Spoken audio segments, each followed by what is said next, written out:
Good evening sir, good evening sir, good evening sir. बैठिए अंकित जी।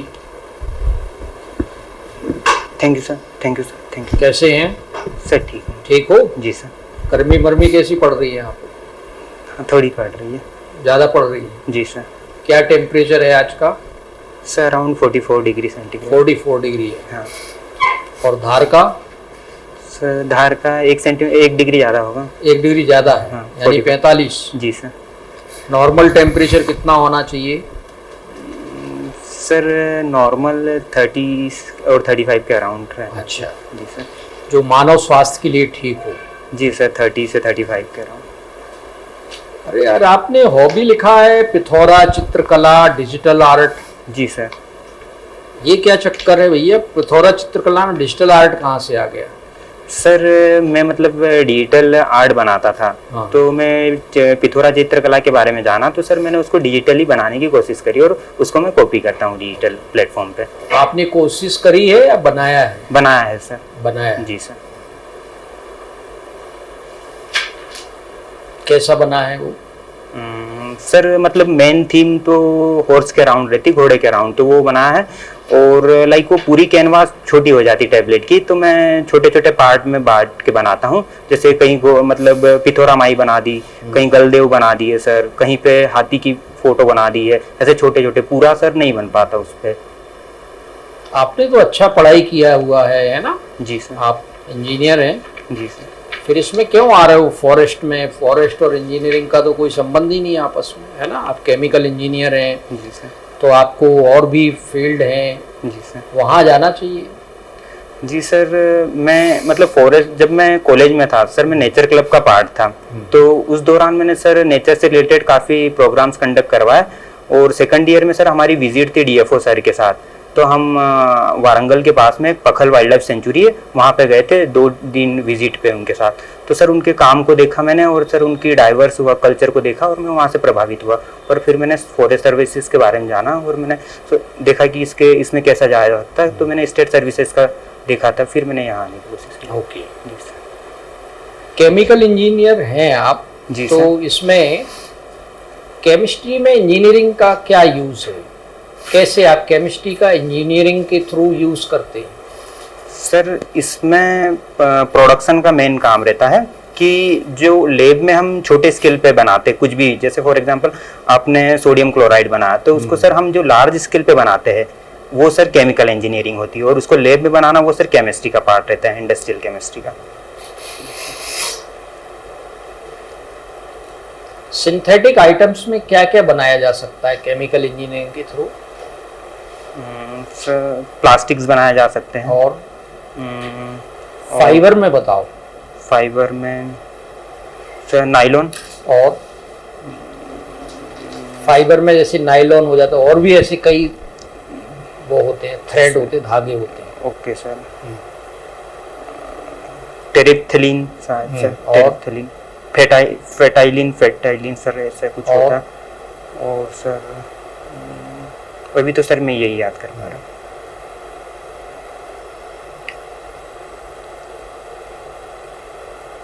वारंगल जो है वो किन राजाओं की राजधानी रहा है? सर वारंगल मेडाइवल पीरियड में जो काकतीय डायनेस्टी थी, उन्होंने रूल किया सर 1200 सेंचुरी से 1400 सेंचुरी के बीच में। ओके। और तो ये आपका एमपीपीएससी में कौन सा इंटरव्यू है? सर ये मेरा प्रथम प्रयास है और प्रथम इंटरव्यू है। फॉरेस्ट्री में आपने केला का पेड़ देखा? केला? जी सर। केले का जो पेड़ होता है उसकी कैनोपी कैसी होती है? सर गेस कर सकता हूँ? हाँ करिए।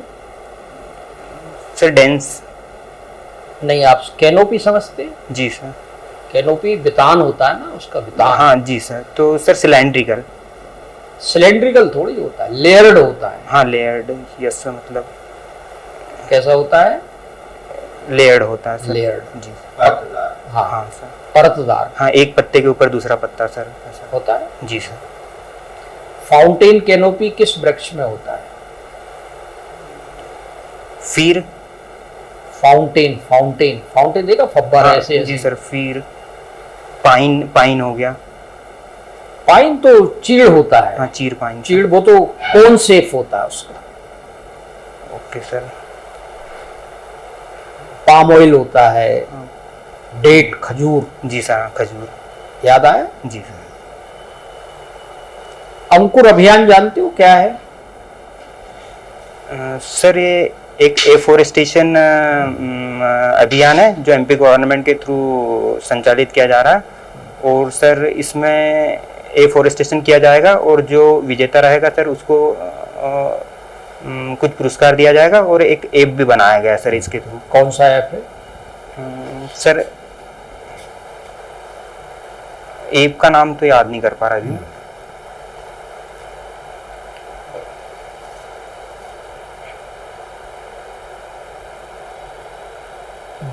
बुहारला क्या लिखते हो? जी सर, बुहारला। बुहारला।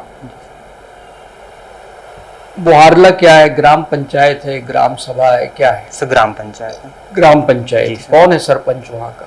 सरपंच सर माननीय श्री आसाराम अंजनावे। अच्छा, आपका संपर्क है उनसे? सर जानते हैं मतलब, बट ऐसे कांटेक्ट नहीं है। जानते हैं कि आप जाती नहीं हो वहाँ पे? जाता हूँ सर।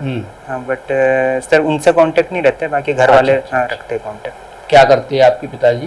पिताजी सर शिक्षक है, सहायक शिक्षक है। सहायक शिक्षक? जी सर। वहीं पे? जी सर, बुहारला। जी सर।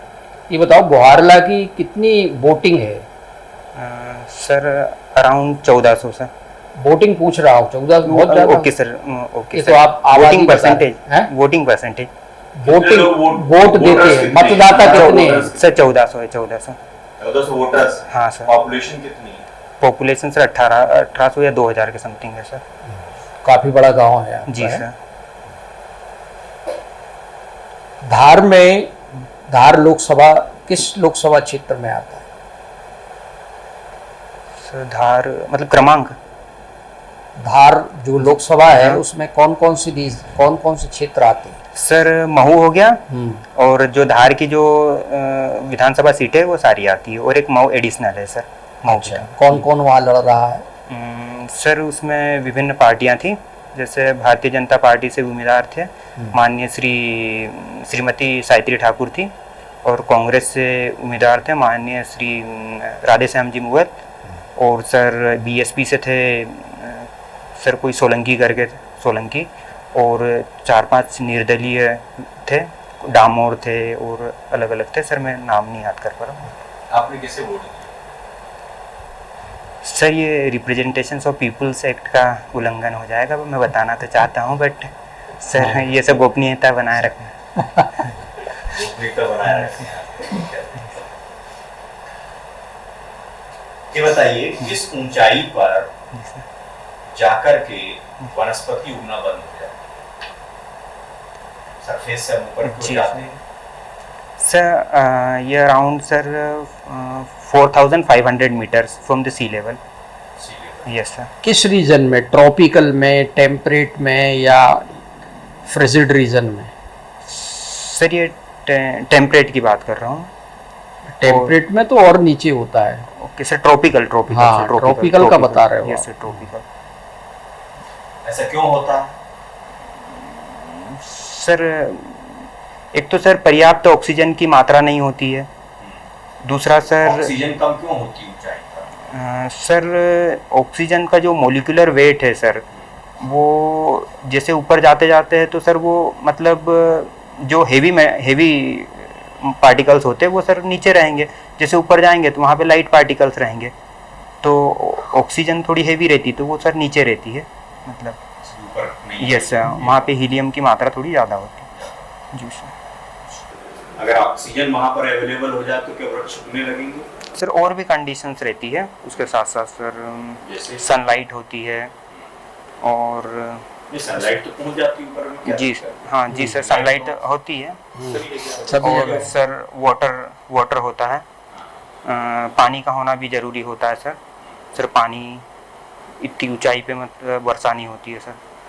और अच्छा, ज़्यादा ऊंचाई पर बरसात नहीं होती है, फिर बर्फ कैसे जमी? सर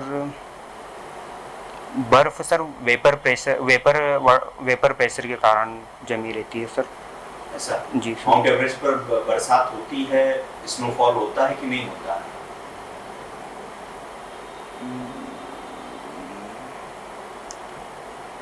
सर इसके बारे में ज़्यादा जानकारी नहीं है। नहीं। जी सर। जानकारी तो है, आप दिमाग नहीं लड़ा रहे हो।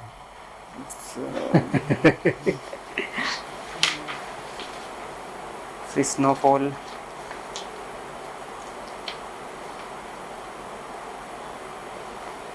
सर सिर्फ बर्फ तो पाई जाती है बट स्नो। वो तो सबको पता है। जी सर। माउंट एवरेस्ट पर बर्फ है ना? ठीक वैसे ही जैसे समुद्र में पानी। जी सर। इसके लिए किसी ज्ञान की जरूरत नहीं है। बट सर मैं अभी गेस नहीं कर पा रहा हूँ सर। हाँ, जी सर। अच्छे से। अंकित चौहान, जी सर। आप भात जी सर। आज दिन भात का नाम किसी न किसी कारण से चलते ही रहता है। जी सर। क्यों चलते रहता है?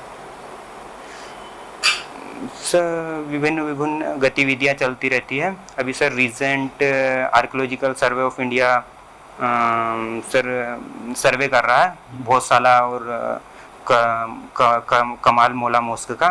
तो सर इसके कारण ज़्यादा चर्चा में है धार। ज्यादा चर्चा। जी सर। एक धार में कोई महल है फल वाला, फल के नाम से। कौन सा सर? फल के नाम से कौन सा महल है धार? महल है? महल महल महल फल के नाम पे? फल के नाम सुना है? जी सर, खरबूजा महल। खरबूजा। जी सर। साथ ही धार में मांडव भी। जी सर। मांडव काय के लिए फेमस है? सर एक तो मेडाइवल पीरियड्स में वहाँ पे सल्तनत ने रूल किया था, तो वहाँ पे बहुत सारे मोनूमेंट्स बनाए थे जो आज मतलब काफ़ी ब्यूटीफुल लगते हैं। और उसके बाद सर वहाँ बायोडाइवर्सिटी भी बहुत ज़्यादा रीच है सर। जो मांडव की इमली बोलते हैं, बाओबा ट्री, वो भी पाई जाती है। वो मतलब एंडेमिक टू वहीं पे है सर। तो हाँ सल्तनत ने कब रूल किया था मालवा? सर सल्तनत नहीं, वो मालवा सल्तनत कह रहे हैं। हाँ मालवा सल्तनत। जी हाँ, सर। मैं दिल्ली सल्तनत। नहीं सर मालवा सल्तनत। एक लिखंदरा कुछ होता है, क्या होता है? सर लिखांद्रा सर वो व्यक्ति होता है जो सर पिथोरा आर्ट कला है उसको दीवार पे जो बनाता है सर, जो मतलब उसकी पूरी पेंटिंग करता है, उसको लिखांद्रा बोलते हैं। जो बनाने वाला होता है। हाँ बना। जी सर। जी सर। और ये कैनवास क्या होता है इसमें लिखंदरा? सर कैनवास दीवार होती है, जैसे घर की दीवार हो गई मुख्य, उस पर बनाया जाता है। और सर घर की दीवार पे ही बनाया जाता है मुख्य। तो बाकी सर आजकल अलग अलग सर कैनवास यूज़ करने लगे। कोई सर कपड़े की कैनवास पे भी बनाता है, कोई सर आर्टिफिशियल कैनवास पे बनाता है, कोई डिजिटली बनाना शुरू कर दिए है। तो अभी सर विभिन्न विभिन्न उसके पहलू आ रहे हैं। जैसे कभी आप धार का बता रहे हैं। जी सर। मनावर तहसील। जी सर। मनार में बीच में एक विवाद भी चला था कि एक अल्ट्राटेक सीमेंट फैक्ट्री ओपन हुई। जी सर। अब वो भी फॉरेस्ट एरिया में। जी सर। मान लो आप एक एसीएफ, जी सर। आपकी कहीं पर पोस्टिंग होती है। जी सर। और ऊपर से ही आता है कि यहाँ पर बिल्कुल खनन करना है और इस तरीके से करना है। जी सर। परमिशन ऊपर से नहीं मिली, जी सर। लेकिन लोग धीरे धीरे वहाँ पे देखा कि यहाँ पर बहुत सारी माइनिंग में हमें चीजें मिलेगी, जी। हमें करना चाहिए लीगल तरीके से जाके। जी सर। आपकी क्या कार्रवाई रही, क्या करेंगे आप? सर अगर सर वो फॉरेस्ट रेंज की ज़मीन है तो सर मैं टाइम टू टाइम वहाँ पे पेट्रोलिंग करूँगा। और अगर एनक्रोचमेंट और इलीगल माइनिंग पाई गई तो मैं उनके विरुद्ध कार्रवाई करूँगा सर। डायरेक्ट कार्रवाई कर देंगे? नहीं सर, मतलब एक तो सर उस एरिया में लोगों की क्या मुख्य प्रॉब्लम है सर, क्योंकि अगर मैं फॉरेस्ट ऑफिसर रहा तो सर मेरे हाथ में ज़्यादा चीज़ें नहीं रहेगी जो सिविल्स में रहती है। मेरा काम कंजर्वेशन और फॉरेस्ट वाइल्ड लाइफ फ्लोरा को बचाना रहेगा। तो सर मैं उस क्षेत्र में ज़्यादा काम करूँगा। और अगर सर कोई इलीगल एक्टिविटीज़ में लिप्त रहा तो सर उनके विरुद्ध कार्रवाई करना तो मेरा प्राथमिक ये है। डायरेक्ट कार्रवाई कर देंगे उसके ऊपर? सर मैं जानने की कोशिश भी करूँगा कि वो क्यों कर रहा है, क्या रीजंस है, ये सारी चीज़ें भी देखूँगा। आप ऐसे ऑफिसर से फॉरेस्ट में? जी सर। आप मान लो एसी, जी सर। आप जंगल में जा रहे हैं, आज आपका निरीक्षण है। जी सर। कुछ महिलाएं हैं, एक प्रतिबंधित क्षेत्र है जी सर। जहाँ पर लकड़ी काट रहे हैं। जी सर। आप जाते हैं, देखते हैं महिलाएं बिल्कुल आपको देख के क्या यार ऑफिसर आए, जी सर। घबरा जाते हैं। जी सर। आप उनके पास जाते हैं, जी सर। आप उनके खिलाफ क्या करेंगे उन महिलाओं के? सर उनसे बातें करेंगे और सर जो माइनर फॉरेस्ट जैसे लकड़ी और फॉरेस्ट से इकट्ठी करना सर वो तो उनको उनके मतलब रूल के अकॉर्डिंग ही है कि जो पड़ी हुई लकड़ी इकट्ठी कर सकते हैं। और सर ये जो JFM है वो एरिया प्रतिबंधित है। ओके। प्रतिबंधित है कि ओके वहाँ सर, पर ये अलाउ नहीं है। जी। ओके सर, तो मैं उनको सर बात करूंगा उनसे और उनको बताऊंगा कि ये जो एरिया है सर, यहाँ पे आपको अलाउ नहीं है, यहाँ पे नहीं आना है। और दूसरा सर कि मैं उनके विरुद्ध कार्रवाई, मतलब जो भी फॉरेस्ट एक्ट का उल्लंघन हुआ है वो मैं रजिस्टर्ड करूंगा और कार्रवाई करूंगा। जी तो सर। आप उन्हें उनसे बात करके फिर डायरेक्ट कार्रवाई करनी नहीं सर, उनको बताना सर, लॉज सर अगर उन्होंने लॉ का उल्लंघन किया तो वो तो सर करना रहेगा, क्योंकि सर अगर उनको छोड़ दिया तो सर एक ये नरेशन जाएगा कि हम दूसरी बार भी करेंगे तो ये सर हमको छोड़ देंगे या दूसरे सर छोड़ देंगे। तो सर उनसे बट कम्युनिकेट करेंगे कि आप मतलब इस एरिया में कर सकते हो, आपको जो राइट्स है, कहाँ से आपको माइनर फॉरेस्ट प्रोड्यूस आपको इकट्ठे करना, कहाँ से आप लकड़ियाँ इकट्ठे कर सकते हो, वो चीज़ें भी बताएंगे सर। और हाँ सारी। एक दूसरा आप देखते हैं कि आए दिन अतिक्रमण की समस्याएं चल रही जी सर। हैं। आप भी अनुसूचित जनजाति से आते हैं, जी सर। तो ज्यादातर इन्रोलमेंट अनुसूचित जनजाति के ऊपर ही आता है। जी सर। क्या यही लोग कर रहे हैं? क्या कारण है अतिक्रमण का? क्या चीजें हैं? जैसे आए दिन आपने बुरहानपुर का भी सुना होगा। जी सर। और सबसे ज्यादा मान्य आता है अनुसूचित जनजाति का। जी सर। कि ये लोग कर रहे हैं, क्या कारण है? सर पहली बात तो जो सर फॉरेस्ट एरिया में जो रहता है ज़्यादातर सर, मतलब ज़्यादातर केसेस में शेड्यूल ट्राइब ही रहती है। तो एक तो सर ये एक मुख्य कारण कि उनकी जनजाति, उनकी पॉपुलेशन उस क्षेत्र में ज़्यादा है, तो सर उस क्षेत्र में वो अतिक्रमण भी करते हैं। और दूसरा ये रहता है कि सर उनको कभी कभार सर बहलाया भी जाता है, मतलब कुछ माफियाओं के द्वारा, भू माफिया के द्वारा, कि तुम कर लो, तुमको पट्टा मिल जाएगा। सर जब से फॉरेस्ट राइट एक्ट आया है तो लोगों को पट्टा मिल जाता है। कहीं ना कहीं लोगों में सर ये भावना आ गई है कि अगर हम इसका एनक्रोचमेंट कर लेते हैं तो कल हमको कल या परसों पट्टा मिल जाएगा। तो सर ये भी एक मुख्य रीज़न है कि मतलब लोगों का जो साइकोलॉजिकल परसेप्शंस है उसके कि हमको पट्टा मिल जाएगा, तो ये भी एक रीजंस रहता है सर उनके। और एक भू माफिया भी सर कि उनको कुछ पैसे या शराब का लालच देके और उनको एनक्रोचमेंट कराया जाता है। आप विभाग में आएंगे तो फिर आप क्या कैसे करेंगे इन लोगों से? इन लोगों में क्या करेंगे? सर सबसे पहले तो जो रेंज की ज़मीन है, patrolling, time to time patrolling होगी सर वहाँ पे, ताकि ये पता चलेगा कि एनक्रोचमेंट, अगर अर्ली एनक्रोचमेंट है तो उसको हटाने में सर ज़्यादा समस्या नहीं होगी। और एनक्रोचमेंट को टाइम हो जाता है तो सर धीरे धीरे उनके परसेप्शन भी बिल्ड हो जाते हैं और वो सर थोड़ा सा उसको टाइम वो लगता है उसको मतलब हटाने में। तो एक पेट्रोलिंग एक ऐसा है कि उसको टाइम टू टाइम किया जाएगा। उसके बाद सर जो फॉरेस्ट कम्युनिटी है वहाँ आसपास ट्राइब्स रहती है और जो फॉरेस्ट डिपार्टमेंट है उनके बीच सर सिम्बायोटिक रिलेशनशिप एक्स्टेब्लिश करने का काम करूँगा, ताकि सर जो फॉरेस्ट से जो उनकी इनकम जनरेट हो रही वो भी बढ़ जाए, और ये सब चीज़ों पे काम करूँगा सर। ठीक है अंकित जी, बहुत अच्छा नॉलेज है आपको। अभी हम बुलाते हैं ना आपको। Thank you sir, thank you.